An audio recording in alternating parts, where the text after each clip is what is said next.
Hello friends, welcome back to our channel Tech India. This is session 16 for the series Actual Exam Questions for AWS Cloud Practitioner Exam. So let's start this video with question number 76 of this series. Which of the following are advantages of AWS Cloud? Choose two. Here are the options. Trade variable expenses for capital expenses. Option B, economies of scale. Option C, launch globally in minutes. Option D, focus on managing hardware infrastructure. Option E, over provision to ensure capacity. These are the options. Take your time to guess the correct one.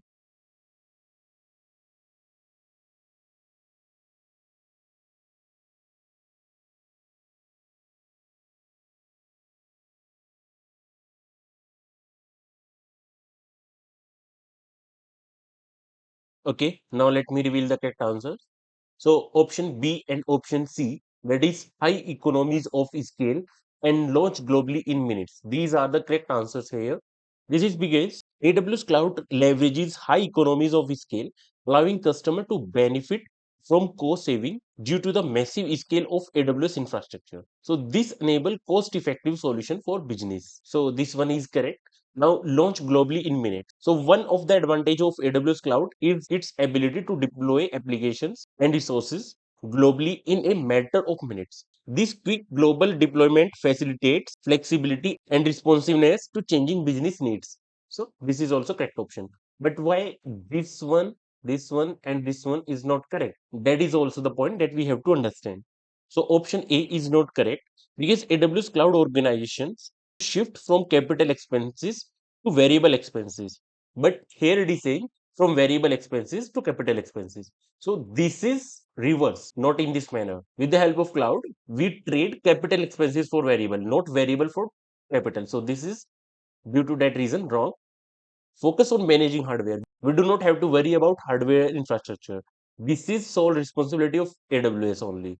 Over provision to ensure capacity. So this is also not accurate option because over provisioning is not considered an advantage of AWS.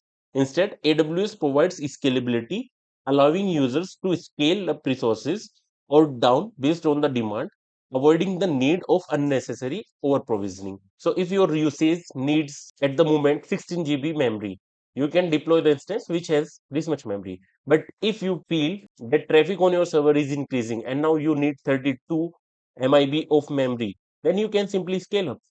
Right? So this is the option available in AWS or even in other clouds as well. So you do not need to over provision in advance. So this is also wrong. Now question number 77. Which AWS cloud benefit is shown by an architecture's ability to withstand failures with minimal downtime? Here are the options: agility, option B, elasticity, option C, scalability, option D, high availability. The requirement of the question is minimal downtime, right? So minimal downtime means high availability. That is quite direct answer. So I'm just revealing that directly. High availability is the correct answer due to minimal downtime. Now question number 78. A developer need to maintain a development environment infrastructure and a production environment infrastructure in a repeatable fashion. Which AWS service should the developer use to meet these requirements? Here are the options. AWS Ground Station, option B, AWS Shield. Option C, AWS IoT Device Defender.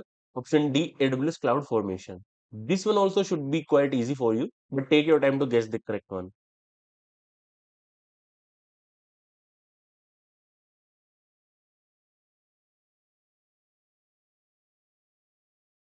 So the correct answer here will be AWS Cloud Formation. With the help of Cloud Formation, you can set a particular template in advance, and here it is same in repeatable fashion. Due to that, once you create the template, you can deploy the resources using the same again and again.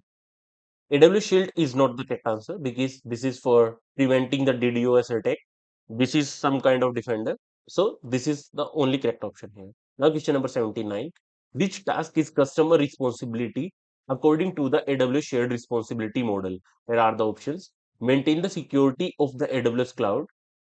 Configure firewalls and networks. Option C, patch the operating system of Amazon RDS instances. Option D, implement physical and environmental controls. It is asking what is the customer's responsibility, right? as per AWS shared responsibility model. So take your time to guess the correct answer.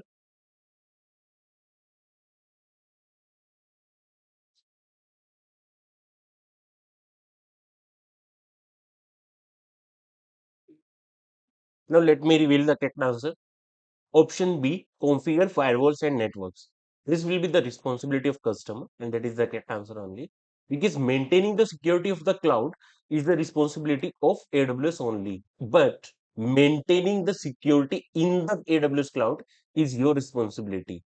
Of the AWS cloud is the responsibility of AWS. So this option is not correct. Patch the operating system of Amazon RDS instances. That is also not correct. You do not have access to patch that. Implement physical and environmental controls. Do you have the physical access to AWS data centers? No. So this is also out of your scope. This will be taken care by AWS only. This is the only option that will be taken care by customers of AWS. Now question number 80. Which AWS service help deliver highly available application with the fast failover for multi-region and multi-AG architectures? Here are the options. AWS Web, option B, AWS Global Accelerator, option C, AWS Shield, option D, AWS Direct Connect. So take your time to guess the correct answer.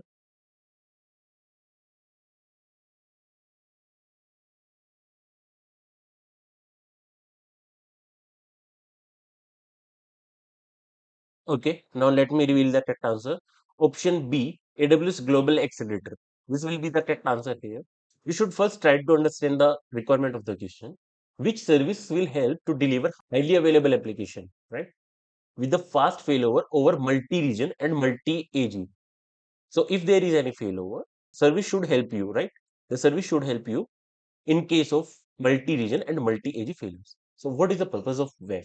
This is web application firewall. Simple. This will just allow or deny the traffic. So it is not simply helping in failover. This is not correct. AWS Shield protect from DDoS attack. Direct Connect help in connecting the AWS cloud to the on-premises with the private network. So this is also not correct. This is the only option that help in this case. And let's try to understand how it is actually helping. So AWS Global Accelerator is a service that uses static IP address to route traffic over AWS global network to optimal AWS endpoint based on the health, geography, and routing policies.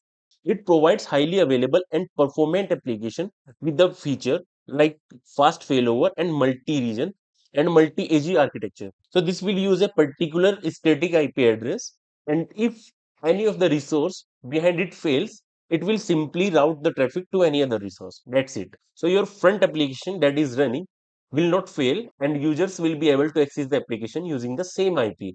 Ultimately, it is preventing you from any kind of failure. I hope I was able to make it clear. So friends, this was all in this video. Thanks for watching this video, and please do subscribe this channel Tech India.